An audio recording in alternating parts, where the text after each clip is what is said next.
Good morning, dear students. Now today we will start life process second part respiration. आज हम life process का second part 10th class का respiration start करेंगे. बात आती है रेस्पिरेशन की, तो हमारे दिमाग में या बच्चों से हम पूछें कि व्हाट इज़ रेस्पिरेशन, वो एक ही जवाब देंगे. They will say inhaling oxygen and excelling carbon dioxide. Oxygen को लेना और कार्बन डाइऑक्साइड को छोड़ना ही रेस्पिरेशन होता है. But they are not correct. वो सही नहीं है. It's a part of respiration. वो रेस्पिरेशन का एक छोटा पार्ट है. एक्चुअल रेस्पिरेशन क्या है? रेस्पिरेशन के दो पार्ट होते हैं. First is breathing and second is cellular respiration. ये दोनों मिलके कंप्लीट रेस्पिरेशन को डिफाइन करते हैं. कंप्लीट रेस्पिरेशन होता है. बात करें first part breathing. Breathing means inhaling oxygen, exhaling carbon dioxide. मतलब ऑक्सीजन को अंदर लेना और कार्बन डाइऑक्साइड को बाहर छोड़ना ही है ब्रीदिंग. बट सेकंड पार्ट जो इम्पॉर्टेंट पार्ट है that is cellular respiration. Cellular respiration क्या होता है? हमने ब्रीदिंग में ऑक्सीजन को अंदर लिया, कार्बन डाइऑक्साइड को छोड़ा, तो ये जो अंदर ऑक्सीजन गई है ये थ्रू ब्लड ये एब्जॉर्ब हुई लंग्स में, और लंग्स से ब्लड से होके कहाँ में काम आएगी? ये जाएगी सेल्स में, और सेल्स में होगा सेलुलर रेस्पिरेशन. मतलब oxidation of food to release energy. So this is the second part और most important part of respiration. Breathing क्या है? Inhaling oxygen, exhaling carbon dioxide. But ये जो ऑक्सीजन आई है ये ब्लड से एब्जॉर्ब होकर ब्लड उसको लेके जाएगा सेल्स में, और सेल्स में होगा oxidation of food to release energy. So this is the complete definition of respiration. Taking oxygen and giving out carbon dioxide and the utilization or oxidation of food to release energy is known as respiration. Now cellular respiration is divided into two main parts. First is aerobic respiration and second is known as anaerobic. Aerobic matlab in the presence of oxygen. Respiration which occurs in the presence of oxygen. और anaerobic, an का मतलब होता है no और without. तो in the absence of oxygen is known as anaerobic respiration. तो aerobic respiration is which occurs in the presence of oxygen. और oxygen में हो रहा है तो ये कहाँ पे होता है? In mitochondria. It occurs inside the cell organelle mitochondria. तो एरोबिक रेस्पिरेशन के मेन फीचर्स क्या हैं? Complete oxidation of food. यहाँ पर जो ऑक्सीडेशन ऑफ फूड हो रहा है एनर्जी रिलीज होने के लिए वो कंप्लीट हो रहा है. मतलब complete breakdown of food. Food क्या है? ग्लूकोज. बॉडी का फ्यूल क्या है? ग्लूकोज. तो ग्लूकोज मतलब complete oxidation of food to release carbon dioxide and energy. ये जो कार्बन डाइऑक्साइड बाहर जा रही है वो इस ऑक्सीडेशन ऑफ फूड से बन रही है. तो ऑक्सीजन ने रिएक्ट किया अपने फूड से, जिससे कार्बन डाइऑक्साइड बनी और एनर्जी बनी. और इसके अंदर एरोबिक रेस्पिरेशन के अंदर कंप्लीट ब्रेकडाउन हो रहा है, इसलिए huge amount of energy is formed. मतलब round about 38 ATPs. One glucose molecule releases 38 ATP. एक ग्लूकोज का मॉलिक्यूल कंप्लीट ऑक्सीडेशन के बाद 38 ATP बनाता है. मतलब huge amount of energy release during aerobic. Why? Because complete oxidation हो रहा है फूड का. So this is aerobic respiration. Anaerobic respiration भी दो पार्ट में होता है, दो तरीके से होता है. First is in the complete absence of oxygen और लैक ऑफ ऑक्सीजन. ऑक्सीजन है बट नॉट सफिशिएंट, वहाँ ऑक्सीजन की कमी हो रही है. तो ये पहला जो एब्सेंस ऑफ ऑक्सीजन में, कंप्लीट एब्सेंस ऑफ ऑक्सीजन, ये कहाँ होता है? In the cytoplasm of cell. ये साइटोप्लाज्म में होता है. और यहाँ पर क्योंकि एब्सेंस ऑफ ऑक्सीजन है तो इनकम्प्लीट ऑक्सीडेशन हो रहा है, क्योंकि ऑक्सीडेशन में ऑक्सीजन काम आएगी. क्लियर? और वो ऑक्सीजन नहीं है तो यहाँ पे इनकम्प्लीट ऑक्सीडेशन होगा, जिससे हार्मफुल इथेनॉल बनेगा और कार्बन डाइऑक्साइड रिलीज होगी. तो यहाँ पर हार्मफुल इथेनॉल का फॉर्मेशन होगा और यहाँ पे less amount of energy release होती है. तो वन ग्लूकोज मॉलिक्यूल की बात करें तो इट रिलीजेज ओनली 2 ATP. यहाँ 38 ATP रिलीज हो रहे हैं, यहाँ 2 ATP। तो यहाँ पर क्यों ऐसा हो रहा है? Because incomplete oxidation is occurring here और हार्मफुल इथेनॉल बन रहा है। इसका एग्जाम्पल होता है ईस्ट।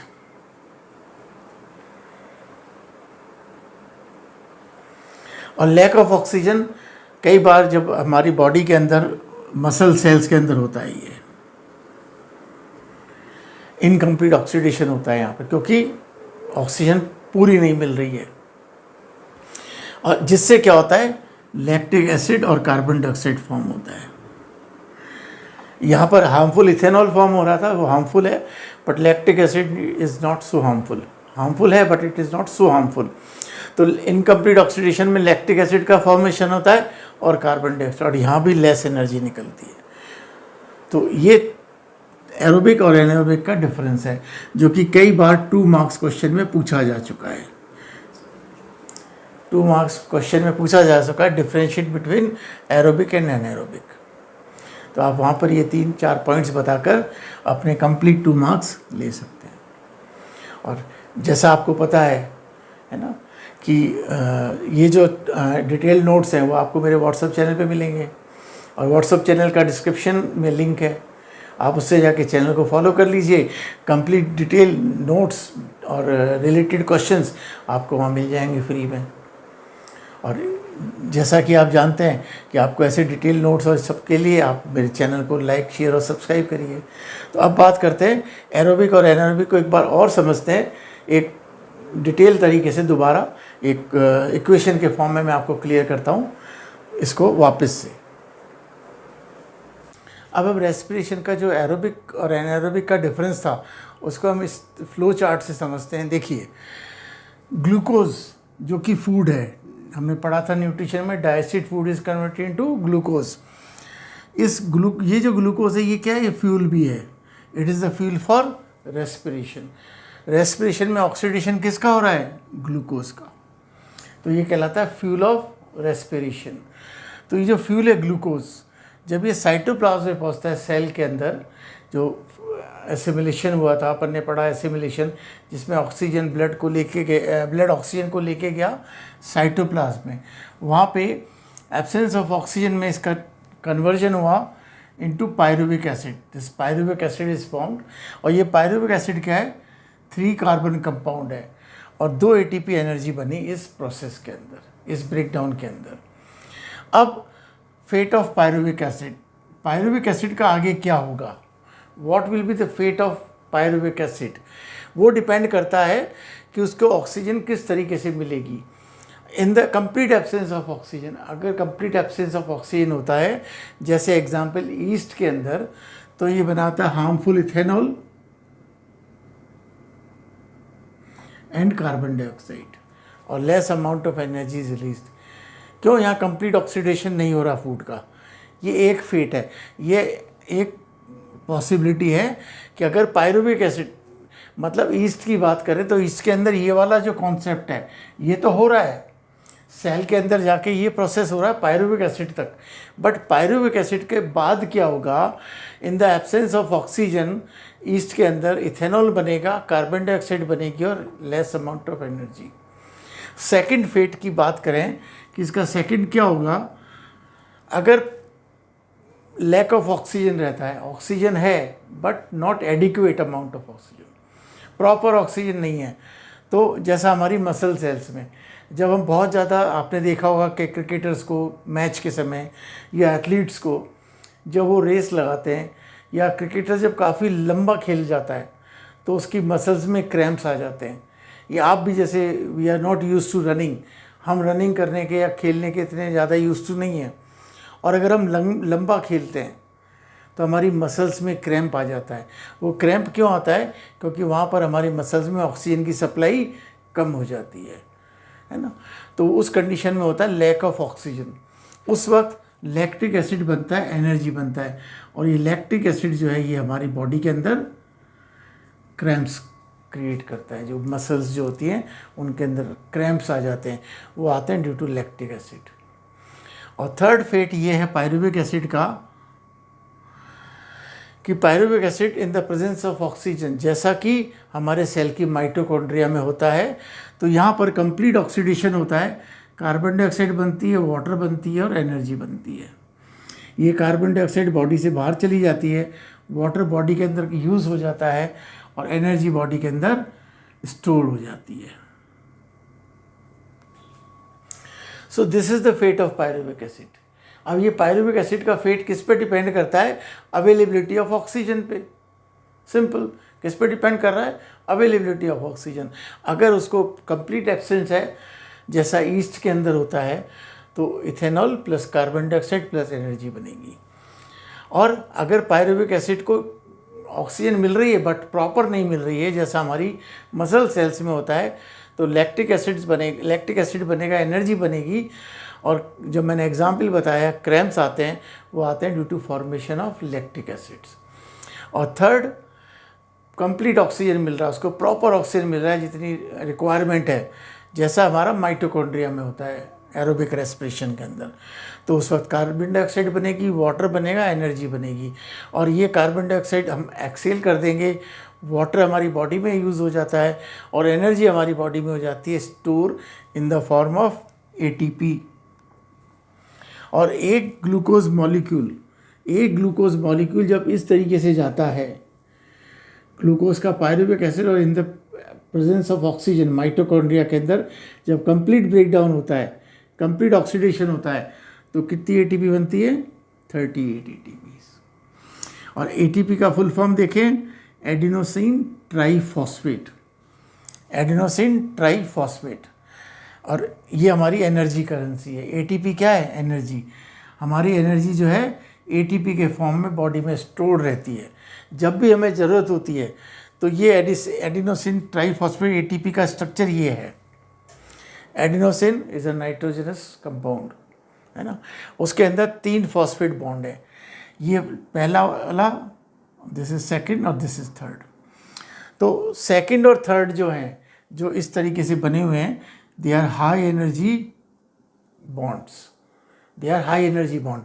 जब ये बॉन्ड ब्रेक होंगे तो huge amount of energy is released. और ATP जो है, जब वो एनर्जी रिलीज़ करेगा, अगर उसने एक फॉस्फेट बॉन्ड रिलीज़ किया, एक फॉस्फेट बॉन्ड टूटा, तो वो बनेगा ADP, एडिनोसिन डाईफॉस्फेट। एक और टूटा, लास्ट वाला, एक ये टूटा तो ADP बना। ये भी ब्रेक हुआ तो बना AMP, adenosine monophosphate. Adenosine triphosphate, जिसमें तीनों इंटैक्ट है, तीनों फॉस्फेट बॉन्ड्स हैं। और डाईफॉस्फेट, जिसमें एक ये बॉन्ड टूट गया, एनर्जी रिलीज़ हो गई। और एक और ये वाला टूटा, ब्रेक हुआ, तो एक और energy release, huge amount of energy, जिससे बन गया AMP, मतलब एडिनोसिन मोनोफॉस्फेट। और इसके बाद इसका ब्रेकडाउन नहीं होता। तो in this manner energy is release which is stored in ATP। Clear बच्चों? देखो बच्चों, आपको कहीं से लेके कहीं पर भी चिंतित या वरी होने की कोई ज़रूरत नहीं है। आपको समझ में नहीं आ रहा, कमेंट बॉक्स में कमेंट करो, I will there to guide you. अपने को यहाँ पर स्टेप बाय स्टेप पढ़ते चलना है, सीखते चलना है। दिस इज़ माई मोटो, है ना। No hurry no worry. तो अभी आप चैनल को लाइक शेयर सब्सक्राइब कर दीजिए। अब इसके बाद हम पढ़ेंगे ह्यूमन रेस्पिरेशन और प्लांट्स में कैसा रेस्पिरेशन होता है। मेथड्स ऑफ रेस्पिरेशन, अलग अलग ऑर्गन्स जो होते हैं वो अलग अलग तरीक़ों से रेस्पिरेशन करते हैं। जैसे बात करें unicellular organism, example is amoeba. We know that amoeba lives in water. Amoeba water में होता है और वहाँ पे होती है डिजॉल्व्ड ऑक्सीजन। अब ये अमीबा है, ये बाहर एक्वेटिक मीडियम है, this is aquatic medium, water. यहाँ डिजॉल्व्ड ऑक्सीजन है, तो उस वक्त वाटर में ऑक्सीजन का कंसंट्रेशन कैसा है? हाई, ऑक्सीजन रिच है, बट वो डिजॉल्व है, ऑक्सीजन रिच है। जबकि इंटर्न हम देखें अमीबा की बॉडी में ऑक्सीजन की कंसंट्रेशन कैसी है? लो। तो क्या होगा? Diffusion will take place. Diffusion means movement of gaseous molecule from higher concentration to lower concentration. तो यहाँ डिजॉल्व ऑक्सीजन ज़्यादा है वाटर में, तो वो डिफ्यूज़ हो गई अमीबा की बॉडी के अंदर थ्रू दिस मेम्ब्रेन, जो कि सेमी परमेबल मेम्ब्रेन या प्लाज्मा मेम्ब्रेन है। तो ये ऑक्सीजन वाटर से कहाँ गई? अमीबा की बॉडी में। अमीबा की बॉडी में क्या हुआ? सेलुलर रेस्पिरेशन, यूज़ हुआ ऑक्सीजन का ऑक्सीडेशन ऑफ फूड के लिए, और जनरेट हुई कार्बन डाइऑक्साइड। इस कार्बन डाइऑक्साइड का कंसंट्रेशन हाई है अमीबा की बॉडी के अंदर, जबकि जो वाटर है वहाँ पे ऑक्सीजन को कार्बन डाइऑक्साइड का कंसंट्रेशन लो है। तो again diffusion of carbon dioxide from higher concentration to lower concentration will take place and carbon dioxide will expelled out. वो कार्बन डाइऑक्साइड जो है वो बाहर निकल जाएगी। तो इस तरीके से with the help of diffusion oxygen और कार्बन डाइऑक्साइड का इनटेक और एक्सपल्शन होता है, और वो कार्बन ऑक्सीजन जो है वो फूड को ब्रेक करती है एनर्जी के अंदर। तो इस तरीके से अमीबा यूज़ करता है रेस्पिरेशन के अंदर ऑक्सीजन का। क्लियर? नाउ प्लांट्स के अंदर हमने पढ़ चुके हैं स्टोमेटा का अपन इससे पहले, कि exchange of gases takes place with the help of stomata. Stomata का स्ट्रक्चर ही पढ़ा अपन ने, कैसे कार्बन डाइऑक्साइड जाती है, कैसे वाटर आता है, वो सब पढ़ा। तो स्टोमेटा की हेल्प से एक्सचेंज ऑफ गैसेस होता है। और लेंटिसेल्स, अगर आपने कुछ छोटे ही जो टेंडर स्टेम्स होते हैं, उनकी स्टेम्स के ऊपर बहुत बारीक पोर्स होते हैं, लेंटिसेल्स, उनसे भी ये डिफ्यूजन के थ्रू प्लांट्स में एक्सचेंज ऑफ गैसेस होता है। बात करें फिशेस की, fishes are again aquatic organism, पानी में रहते हैं, तो दे रेस्पायर थ्रू गिल्स होती है। आपने देखा हो फिश के अंदर, आपने फिश अगर बचपन में ड्रॉ की होगी तो आपने फिश को ड्रॉ करते हुए देखा होगा इस टाइप से कि ये माउथ के पीछे आप ऐसे गिल स्लिट्स बनाते हैं, तो वो होते हैं गिल्स। और गिल्स जो है वो डिजॉल्व ऑक्सीजन को लेते हैं इसी तरीके से with the help of diffusion. वो गिल्स, जब वाटर यहाँ से जाता है गिल्स के ऊपर से, तो ऑक्सीजन इनटेक होता है और कार्बन डाइऑक्साइड माउथ से बाहर आ जाती है। तो वाटर का जो सर्कुलेशन चलता है, क्यों? क्योंकि ये डिजॉल्व ऑक्सीजन है, और डिजॉल्व ऑक्सीजन है तो डिजॉल्व ऑक्सीजन को लेने के बार बार इनकी ब्रीदिंग रेट फास्ट होती है। इनको बहुत जल्दी रेस्पिरेशन करना पड़ता है। जल्दी ऐसे मतलब जैसे हमारी रेस्पिरेशन रेट स्लो है, बट जितने भी एक्वेटिक फिशेस वगैरह हैं इनकी ब्रीदिंग बड़ी फास्ट होती है, क्योंकि dissolved oxygen as compared to atmospheric oxygen कम होती है। बात करें अर्थवर्म की, अर्थवर्म मॉइस्ट स्किन, अपनी स्किन जो आपने देखा होगा, अर्थवर्म जहाँ भी देखा होगा वो हमेशा मॉइस्ट जगह पे रहता है, नमी बनी रहती है उसकी स्किन पे, और वहाँ से डिफ्यूजन के थ्रू ऑक्सीजन आती है, कार्बन डाइऑक्साइड जाती है एटमॉस्फेयर से। ऐसे रेस्पिरेशन को कहते हैं क्यूटेनियस रेस्पिरेशन, क्योंकि वो स्किन के मीडियम स्किन है, स्किन के थ्रू हो रहा है, that's why it is known as cutaneous respiration. Insect जैसे ग्रास हॉपर है, कॉकरोच है ना, उनके अंदर स्पाइरिकल्स और ट्रैकियल सिस्टम होता है, जो उसका स्टमक एरिया होता है इस तरीके से। तो बाहर की तरफ, जैसे स्टमक है तो बाहर की तरफ ओपनिंग्स होती हैं, इनको कहते हैं स्पाइरिकल्स, और अंदर ट्रैकियल नेटवर्क होता है, जिससे वो ऑक्सीजन आती है और कार्बन डाइऑक्साइड बाहर जाती है स्पाइरिकल से। उनका स्टमक जो है वो ऐसे ऐसे कॉन्ट्रैक्ट और रिलैक्स होता है, जिससे ऑक्सीजन अंदर जाती है और यूज होकर कार्बन डाइऑक्साइड बाहर आती है। Example grasshopper and cockroach. And third are terrestrial organism. Terrestrial organism कौन होते हैं? वो जो अर्थ पे रहते हैं, लैंड पे रहते हैं, जैसे ह्यूमन बींग्स है ना, काउ, बफेलो, मोंकी, गोट, शिप, एलिफेंट, ये सारे टेरेस्ट्रियल ऑर्गेनिज्म हैं। दे रेस्पायर थ्रू लंग्स, जैसे हम हैं, तो लंग्स के थ्रू जो रेस्पिरेशन करते हैं वो रेस्पिरेशन कहलाता है pulmonary respiration, that is known as pulmonary respiration. और हम क्या लेते हैं? Atmospheric oxygen, we take free oxygen. Atmospheric oxygen क्या है? अबंडेंस में काफ़ी है, इसलिए हमारी ब्रीदिंग स्लो होती है ना। हम 1 मिनट में अप्रोक्सीमेटली अगर हम बात करें तो 17 to 18 टाइम्स ब्रीथ करते हैं। हमारी जो ब्रीदिंग रेट है वो हम 1 मिनट में 17 से 18 बार सांस लेते हैं। जो क्यों? क्योंकि हमारे पास अबंडेंस में फ्री ऑक्सीजन है, हम फ्री ऑक्सीजन को इनहेल करते हैं और कार्बन डाइऑक्साइड को भी एटमॉस्फेयर में छोड़ते हैं। तो हमारे अंदर होता है पल्मोनरी रेस्पिरेशन। अब ये पल्मोनरी रेस्पिरेशन कैसे होता है, हम ब्रीदिंग कैसे करते हैं, या हमारे अंदर सेलुलर रेस्पिरेशन कैसे होता है, वो हम पढ़ेंगे नेक्स्ट टॉपिक में।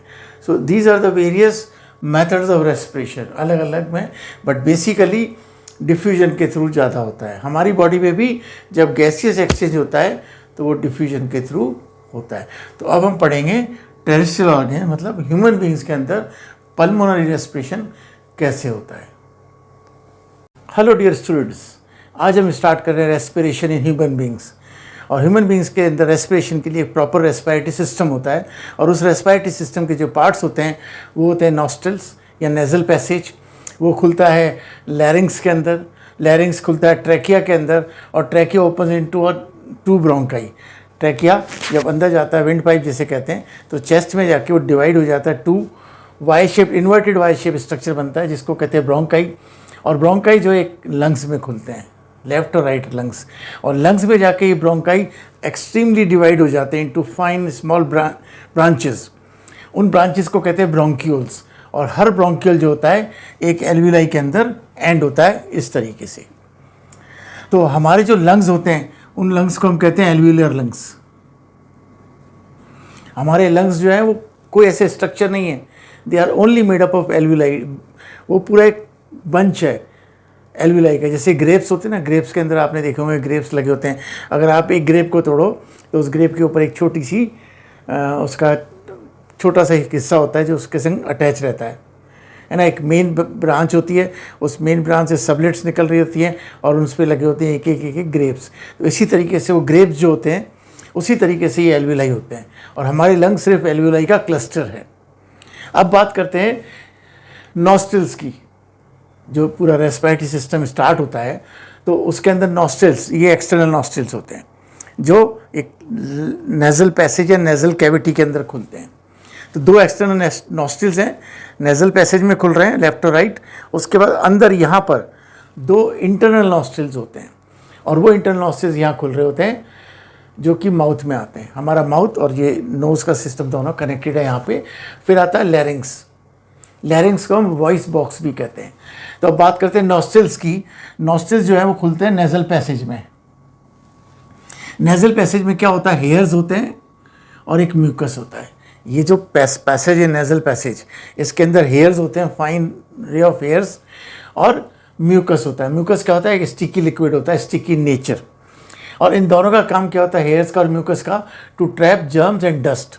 जो हम इनहेल कर रहे हैं ऑक्सीजन को, एयर को हम इनहेल कर रहे हैं, उस एयर के अंदर कोई डस्ट पार्टिकल हैं, कोई जर्म्स हैं, तो उनको ट्रैप कर देना। और स्टिकी नोज जो म्यूकस है वो नेज़ल पैसेज की वॉल स्पेस को चिपका देती है। उसके बाद जो ये नेज़ल पैसेज है, जब एक्सटर्नल नॉस्ट्रल से इंटरनल नॉस्ट्रल्स तक एयर जा रही है, उस वक्त क्या करता है, it controls the temperature of the inhaled air according to body temperature. अब जैसे सर्दियां हैं, सर्दियों में बाहर का टेम्परेचर 4 डिग्री 2 डिग्री, और हमारी बॉडी का टेम्परेचर 37.54 डिग्री फ़ारेनहाइट। अब 37 डिग्री हमारा फ़ारेनहाइट टेम्परेचर है, बाहर का 2 डिग्री या 4 डिग्री हम इनहेल करेंगे तो हमारी बॉडी को हार्म करेगा। तो जैसे ही हमने वो 2 डिग्री टेम्परेचर की एयर इनहेल करी, तो यहाँ से अंदर तक जाते वक्त वो हमारे एयर को रेगुलेट कर लेता है, टेम्परेचर को रेगुलेट कर लेता है according to our body temperature. Same summers में होता है, बाहर की टेम्परेचर 48-49 है, हमारी बॉडी की 37, तो उस वक्त भी वो बॉडी के अकॉर्डिंग उसको कर देता है ताकि बॉडी को हार्म नहीं हो। तो ये इम्पॉर्टेंस है नेज़ल पैसेज की। उसके बाद नेज़ल पैसेज खुलता है लैरिंग्स में। लैरिंग्स जो है, लैरिंग्स इसको हम वॉइस बॉक्स भी कहते हैं, जिस वॉइस बॉक्स के वाइब्रेशन से साउंड्स निकल रही हैं। मैं जो आपसे बात कर रहा हूँ, आप जो बातें कर रहे हैं, है ना, जो भी हम साउंड प्रोड्यूस कर रहे हैं माउथ से, वो किसके वाइब्रेशन से, लैरिंग्स। आप बोलते वक्त यहाँ पर अगर अपना हाथ रखेंगे तो you will feel the vibrations. वो वाइब्रेशंस आपको महसूस होंगी कि हाँ, इस वाइब्रेशन से वॉइस बॉक्स से वॉइस बन रही है, साउंड प्रोड्यूस हो रही है। और लैरिंग्स के बाद आता है ट्रैकिया। दिस इज ट्रैकिया, जो कि कॉमनली क्या कहलाता है, विंड पाइप।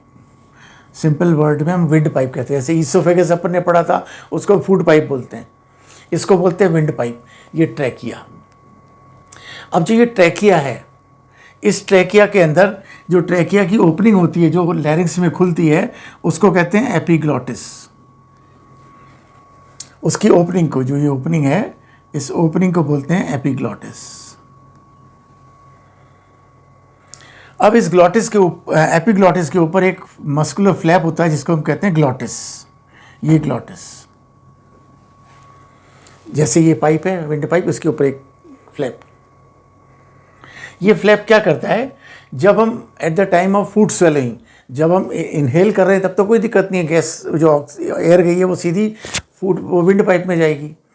बट अगर हम जब खाना खा रहे हैं और खाना स्वेलो कर रहे हैं, उस वक्त वो फूड ट्रैकिया में नहीं चला जाए, उस वक्त ये जो ग्लॉटिस है ये एपिग्लॉटिस को कवर कर देता है at the time of food swallowing, to prevent the entry of food into the windpipe. Windpipe के अंदर फूड की एंट्री ना हो। क्लियर? तो ये क्वेश्चन आ जाता है कई बार 2 मार्क्स में, what prevents the entry of food into the wind pipe, है ना। 1 मार्क में भी आ सकता है, आ जाता है कई बार कि what prevents the entry of food into the wind pipe. Answer is epiglottis, sorry glottis. Epiglottis तो उसकी ओपनिंग है, उसके ऊपर जो मस्कुलर फ्लैप जैसी स्ट्रक्चर है वो ग्लॉटिस है। और ये ग्लॉटिस भी साउंड प्रोडक्शन में हेल्प करता है वाइब्रेशन करके। क्लियर? अब ये जो ट्रैकिया है ये पूरे हॉलो नहीं है, हॉलो तो हैं but it contains cartilaginous rings. इसके अंदर ये कार्टिलेज की बनी हुई रिंग्स होती हैं, या तो फुल सर्कुलर या सेमी सर्कुलर। इन कार्टिलेजिनस रिंग्स का क्या फंक्शन होता है, ये क्यों होती है? To prevent the collapsing of trachea at the time of low pressure. जब हम इनहेल करते हैं, जब हम एक्सेल करते हैं, तो जब इनहेल करते हैं उस वक्त लंग्स के अंदर लो प्रेशर एरिया क्रिएट होता है, और उस लो प्रेशर एरिया के वक्त वो ट्रैकिया आपस में चिपक नहीं जाए, कोलैप्स ना हो जाए। आपने देखा होगा ना गार्डनिंग का जो पाइप है, अगर आप गार्डनिंग के पाइप को, ऐसे गार्डनिंग का पाइप है, एक तरफ आपने थंब से इसको बंद कर दिया और एक तरफ से आपने एयर को सक किया, तो पाइप जो है कोलैप्स हो जाता है, चिपक जाता है। तो ऐसा हमारे ट्रैकिया में ना हो, इसके लिए इस ट्रैकिया के अंदर यहाँ पर ऐसे सेमी सर्कुलर और सर्कुलर कार्टिलेजिनस रिंग्स होती है to prevent the collapsing of trachea at the time of low pressure in the lungs. Lungs के अंदर लो प्रेशर के वक्त वो ट्रैकिया कोलैप्स ना हो जाए, इसके लिए वहाँ पे होती है ये कार्टिलेजिनस रिंग्स। और ये ट्रैकिया जब विंड पाइप जो है हमारे चेस्ट में एंटर होता है तो ये इन्वर्टेड वाई शेप स्ट्रक्चर बनाता है और 2 में डिवाइड होकर बनाता है ब्रोंकाई। वो अंदर जाके 2 में डिवाइड हो जाता है, लेफ्ट लंग्स और राइट लंग्स के अंदर वो जाता है ब्रोंकाई। और ये ब्रोंकाई एक्सट्रीमली डिवाइड हो जाती है अंदर ब्रांचेज में, जिनको कहते हैं ब्रोंक्यूल। और जो ब्रोंक्यूल है, ये ब्रोंक्यूल अंदर जाके खुलता है एल्विलाई के अंदर। ये देखिए, ये ब्रोंक्यूल है, ये एल्विलाई के अंदर खुल रहा है। अब हम पढ़ेंगे कि ये ऑक्सीजन कैसे आती है, कार्बन डाइऑक्साइड कैसे जाती है, एल्विलाई का क्या रोल होता है। और जो हम इनहेल कर रहे हैं, ये हमने इनहेल किया। अब इनहेल करते वक्त हमारी चेस्ट कैविटी, जो चेस्ट बॉक्स है, ये बाहर आती है। Movement of chest upward and outward, बाहर की तरफ और ऊपर की तरफ होता है। और जब हम एक्सेल करते हैं तो ये चेस्ट अंदर की तरफ जाता है और नीचे की तरफ जाता है। तो इनहेलेशन और एक्सेलेशन में इंपॉर्टेंट रोल किसका होता है? डायफ्राम का। डायफ्राम क्या होता है? डायफ्राम एक मस्कुलर बैंड है जो हमारी थोरेसिक कैविटी को अलग करता है एब्डोमिनल कैविटी से। ये एब्डोमिनल कैविटी है, ये थोरेसिक कैविटी है। तो थोरेसिक कैविटी और एब्डोमिनल कैविटी को अलग करने का काम करता है मस्कुलर बैंड, जो डोम शेप होता है। इसका बड़ा एक्टिव रोल होता है इनहेलेशन और एक्सहेलेशन में, जो हम पढ़ेंगे आगे नेक्स्ट टॉपिक में। तो अब नेक्स्ट टॉपिक हम लेंगे कि कैसे ये वर्क करते हैं, एल्विलाई कैसे गैस का एक्सचेंज करता है, कैसे गैसियस एक्सचेंज होता है ह्यूमन बींग्स में, और कैसे इनहेल और एक्सहेलेशन के वक्त डायफ्राम हेल्प करता है। तो वो हम पढ़ेंगे नेक्स्ट टॉपिक में। अब हम आगे dear students exchange of gases में, रेस्पिरेटरी सिस्टम हमने पढ़ लिया। अब हम पढ़ेंगे how exchange of gases occurs in human respiratory system, और it's a very interesting phenomena. कैसे? आप ये देखिए कि आप समझने के लिए ये सोचिए कि हमारे अंदर किस तरीके से ऑक्सीजन अंदर गई, अब कैसे हमारी बॉडी में वो डिस्ट्रीब्यूट हो रही है, कैसे कार्बन डाइऑक्साइड वापस हम एक्सेल कर रहे हैं।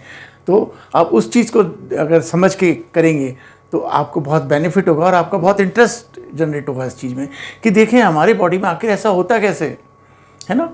तो वो आपको बहुत ईजी लगेगा। तो क्या होता है देखिए, स्टार्ट करते हैं हम। जैसे ही हमने नॉस्ट्रिल से गैस को इनहेल किया, एयर को इनहेल किया, एयर में क्या है अबंडेंस में ऑक्सीजन। ये ऑक्सीजन ट्रैकिया से होके ब्रोंकाई, ब्रोंकियाई से होके ब्रोंक्यूल और ब्रोंक्यूल से होके पहुंची एल्विलाई में, और एल्विलाई में ये पहुंच गई ऑक्सीजन यहाँ पर। ऑक्सीजन एल्विलाई में पहुंची, एल्विलाई के चारों तरफ क्या है ब्लड कैपिलरीज। आप एल्विलाई को इमेजिन करने के लिए आप सोचिए, ध्यान दीजिए, जैसे कई बार बचपन में जैसे बैलून हम फुलाते हैं वो फूट जाता है, तो हम कई बार बैलून को ऐसे छोटा सा करके माउथ के अंदर सक करके छोटी सी बना लेते हैं, एक एयर का छोटा सा बैलून कह सकते हैं उसको, और उसको अपन कई बार मार के फोड़ते हैं। तो वैसा ही बिल्कुल बैलून होता है। जैसे आप ग्रेप्स मान लो, ग्रेप्स ऊपर, अच्छा वो हॉलो होता है, ग्रेप्स के अंदर वो जूस होता है, ये हॉलो होता है, और ग्रेप्स के ऊपर जैसे ब्लड कैपिलरीज होते हैं। अब वो ब्लड कैपिलरीज में ब्लड के अंदर ऑक्सीजन कैसे जाती है, एक्सचेंज कैसे होता है, जैसे ही ऑक्सीजन इस एल्विलाई के अंदर आई, अब ब्लड के अंदर उस वक्त क्या है, ऑक्सीजन का कंसंट्रेशन लो है, ऑक्सीजन कम है उस वक्त ब्लड में, और जो एल्वियल एयर है उसके अंदर ऑक्सीजन कैसी है, कंसंट्रेशन हाई है। तो वहाँ क्या होगा, diffusion from higher concentration to lower concentration. तो ये गैसियस एक्सचेंज हुआ और ऑक्सीजन जो है वो एल्विलाई से कहाँ गई, ब्लड में। और ब्लड में क्या होता है, हीमोग्लोबिन। और हीमोग्लोबिन की टेंडेंसी होती है कि वो ऑक्सीजन के संग टेम्पररी बॉन्ड बनाता है, ऑक्सीजन के संग बाइंड हो जाता है, और haemoglobin is a carrier of oxygen. तो वो एक टेम्पररी बॉन्ड बनता है जिसको कहते हैं ऑक्सी हीमोग्लोबिन। वो जो कंपाउंड बना that is known as oxyhaemoglobin, और एक हीमोग्लोबिन 4 ऑक्सीजन को अपने संग बाइंड करके ले जा सकता है। उसकी एफिनिटी ऑक्सीजन के लिए ज़्यादा होती है, तो वो 4 ऑक्सीजन मॉलिक्यूल्स को बाइंड करता है और बन जाता है ऑक्सी हीमोग्लोबिन। और ये जो बॉन्ड बना ये टेम्परेरी बॉन्डिंग होती है। और अब उस वक्त क्या हुआ, ब्लड के अंदर ऑक्सीजन की कंसंट्रेशन हाई है, वो ब्लड पहुंचा कहाँ, सेल्स में। सेल्स में क्या है, उस वक्त ऑक्सीजन की कंसंट्रेशन लो है, तो ऑक्सीजन की कंसंट्रेशन ब्लड में हाई है, सेल में लो है, तो वापस डिफ्यूज़ होकर ऑक्सीजन कहाँ गई, सेल के अंदर। और सेल में हुआ क्या, ऑक्सीडेशन। क्या चीज़ हुई सेल में, ऑक्सीडेशन ऑफ फूड, जिससे बनी कार्बन डाइऑक्साइड, जिससे बनी कार्बन डाइऑक्साइड। अब यहाँ सेल के अंदर बात करें तो सेल के अंदर कार्बन डाइऑक्साइड की जो कंसंट्रेशन है वो कैसी हो गई, हाई, और ब्लड में लो है, तो ये डिफ्यूज़ होकर कहाँ जाएगी, ब्लड में। और ब्लड में आके हीमोग्लोबिन के संग बाइंड करेगी और बनाएगी कार्बोक्सी हीमोग्लोबिन, वो बनेगा कार्बोक्सी हीमोग्लोबिन। ये भी एक टेम्पररी बॉन्डिंग होगी, बट ऑक्सीजन की एफिनिटी कार्बन डाइऑक्साइड से ज़्यादा है, तो ऑक्सीजन के कंपैरिजन में कार्बन डाइऑक्साइड यहाँ कम बाइंड होती है हीमोग्लोबिन से। वो क्या करती है, सेकंड तरीका क्या होता है कि जो ब्लड है, ब्लड के अंदर वाटर है, उससे रिएक्ट करके वो बना लेती है नाइट्रिक एसिड, वो बना लेती है नाइट्रिक एसिड। और ये नाइट्रिक एसिड उसी वक्त डिसोशिएट हो जाता है नाइट्रेट प्लस हाइड्रोजन आयन में, हाथों हाथ डिसोशिएट हो जाता है, हाइड्रोजन आयन अलग हो जाता है, नाइट्रेट आयन अलग हो जाता है, क्लियर। और इस फॉर्म में ये पहुंचता है वापस ब्लड एल्विलाई में। एल्विलाई में जाके ये रिएक्शन वापस उल्टी होती है, नाइट्रेट आयन जो है हाइड्रोजन आयन के संग बाइंड होते हैं और वो बनाता है नाइट्रिक एसिड, और नाइट्रिक एसिड वापस डिसोशिएट हो जाता है वाटर और कार्बन डाइऑक्साइड में। वाटर बॉडी रख लेती है, ब्लड में रह जाता है, और कार्बन डाइऑक्साइड वापस एल्विलाई से एक्सेल हो जाती है। तो इन दिस मैनर जो ऑक्सीजन है, कार्बन डाइऑक्साइड है, उसका गैसियस एक्सचेंज होता है। यहाँ बात आप जो ध्यान रखें कि कई बार गैसियस एक्सचेंज आ जाता है 3 मार्क्स में, how gaseous exchange takes place in human beings, वो कई बार 3 मार्क्स में पूछा जा चुका है। तो आप अगर ये डायग्राम समझ में आ गया, आप इसको वर्ड्स में भी लिख सकते हैं, अदरवाइज़ ये फ्लो चार्ट बना के आप इसको एक्सप्लेन कर सकते हैं पॉइंट वाइज। 3-4 पॉइंट में ये आंसर कंप्लीट हो जाता है। कैसे, इसकी सारी डिटेल नोट्स मिल जाएंगे मेरे व्हाट्सएप चैनल में, जिसका डिस्क्रिप्शन के अंदर आपको लिंक मिलेगा। उस लिंक पे प्रेस करें और व्हाट्सएप चैनल को फॉलो करें, वहाँ पर ऐसे सारी डिटेल नोट्स मिलेंगे, प्लस वहाँ पे आपको पता चलेगा कि किस टॉपिक से कितने मार्क्स के क्वेश्चन बने हैं और क्या पॉसिबिलिटी है बोर्ड एग्ज़ाम में कौन से क्वेश्चन बनेंगे। तो यहाँ पर हुआ गैसेस एक्सचेंज।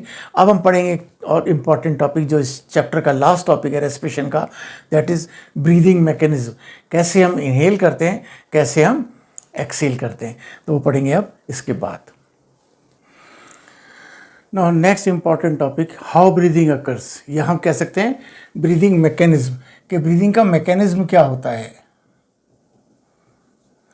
किस तरीके से हम इनहेल करते हैं, एक्सहेल करते हैं। ये क्वेश्चन इंपॉर्टेंट है, ये कई बार 3 मार्क्स में आ चुका है, तो आप उसको इसी तरीके से प्रिपेयर कीजिएगा कि what is the difference between inhalation exhalation. ये भी आ सकता है, या कई बार आ चुका है how breathing takes place, how breathing occurs, है ना। अब क्वेश्चन कैसे फॉर्म होते हैं मैं आपको आने वाले अपकमिंग वीडियोज़ में बताऊँगा। तो अब पहले पढ़ते हैं इनहेलेशन एक्सहेलेशन। इनहेलेशन कैसे होता है, एक्सहेलेशन कैसे हो सकता है। तो ड्यूरिंग इनहेलेशन, अब ये देखिए, ये डायफ्राम है और डायफ्राम के चारों तरफ एक रिब केज है। ये रिब्स का बना हुआ एक केज है, बीच में स्टर्नम बोन होती है और चारों तरफ ये इधर और इधर दोनों तरफ और पीछे भी 12 पेयर्स ऑफ रिब्स के सेट्स होते हैं। तो वो बनाता है रिब केज, पूरा एक पिंजरा बन जाता है रिब्स का, पसलियों का, जिसके अंदर हमारे वाइटल ऑर्गन्स, हार्ट है, लंग्स हैं, ये सब इंटैक्ट रहते हैं और सेफ रहते हैं। तो ये रिब केज के अंदर क्या होता है कि मसल्स बिटवीन रिब्स, जो ये रिब्स हैं, जो पसलियाँ इनके बीच में मसल्स होती हैं, तो वो मसल्स जो है वो कॉन्ट्रैक्ट होती है। पहले मसल्स का कॉन्ट्रैक्शन होता है और डायफ्राम रिलैक्स होता है टू बिकम फ्लैट। ये जो डायफ्राम डोम शेप है, ये जो आपको डोम शेप दिख रहा है, ये डायफ्राम रिलैक्स होता है, इस तरीके से फ्लैट हो जाता है। ये ऐसा है, ये ऐसे हो जाता है फ्लैट, जिससे क्या होता है, रिब्स के कॉन्ट्रैक्शन और डायफ्राम के रिलैक्सेशन से क्या होता है, it causes upward and outward movement of chest. ये जो हमारा चेस्ट है, इसका अपवर्ड और आउटवर्ड मूवमेंट कॉज करता है, और जिससे लंग्स के अंदर एयर प्रेशर डिक्रीज हो जाता है। जैसे ये डिक्रीज हो गया, अब जब एयर प्रेशर डिक्रीज हो गया तो उस एयर प्रेशर को फिल करने के लिए एयर अंदर की तरफ रश करती है, जिससे इनहेलेशन होता है, जिससे इनहेलेशन होता है। आपने देखा हो ना, इंक का ड्रॉपर होता है, आप क्या करते हैं, ड्रॉपर के जो टॉप होता है, उस ड्रॉपर के टॉप को प्रेस करते हैं। आपने क्या कर दिया, सारा एयर बाहर निकाल दिया, अब उसके अंदर एयर प्रेशर लो हो गया, डिक्रीज हो गया। अब when you put that dropper into the ink pot, जब आप उसको इंक पॉट में रखते हैं और एयर उसको छोड़ते हैं, तो इंक उस एयर प्रेशर को फिलअप करने के लिए अंदर की तरफ रश करती है और ड्रॉपर में इंक फिल हो जाती है। Same thing happens during inhalation. जब हम इनहेल करते हैं तो हमारी रिब्स की मसल्स कॉन्ट्रैक्ट होती हैं, डायफ्राम रिलैक्स होता है, जिससे वो ओरिजिनल डोम शेप से फ्लैट हो जाता है, और इस दोनों मूवमेंट से, डायफ्राम के फ्लैट और रिब्स के कॉन्ट्रैक्शन से, जो चेस्ट कैविटी है, रिब्स हैं, ये आगे की तरफ और बाहर की तरफ निकलती हैं, और जिससे अंदर एयर प्रेशर डिक्रीज़ होता है और उस एयर प्रेशर को फिल करने के लिए एयर इनहेल होती है। इस तरीके से इनहेल कॉज होता है, ठीक है। अब होता है एक्सेलेशन। एक्सेलेशन में इसका अपोजिट होता है कि muscles between two ribs contracts, और सॉरी रिलैक्सेस। जो यहाँ कॉन्ट्रैक्शन हुआ था वो यहाँ मसल्स रिलैक्स होती है और डायफ्राम वापस ओरिजिनल शेप में चला जाता है। जो फ्लैट हो गया था वो वापस ओरिजिनल डोम शेप में आ जाता है, जिससे क्या होता है, downward and inward movement of chest. Chest का मूवमेंट जो पहले बाहर हुआ था अब वो अंदर की तरफ होता है, जिससे लंग्स के अंदर एयर प्रेशर इंक्रीज हो जाता है, और वो इंक्रीज एयर प्रेशर क्या करता है, एयर को बाहर की तरफ पुश करता है, जिससे एक्सेलेशन होता है।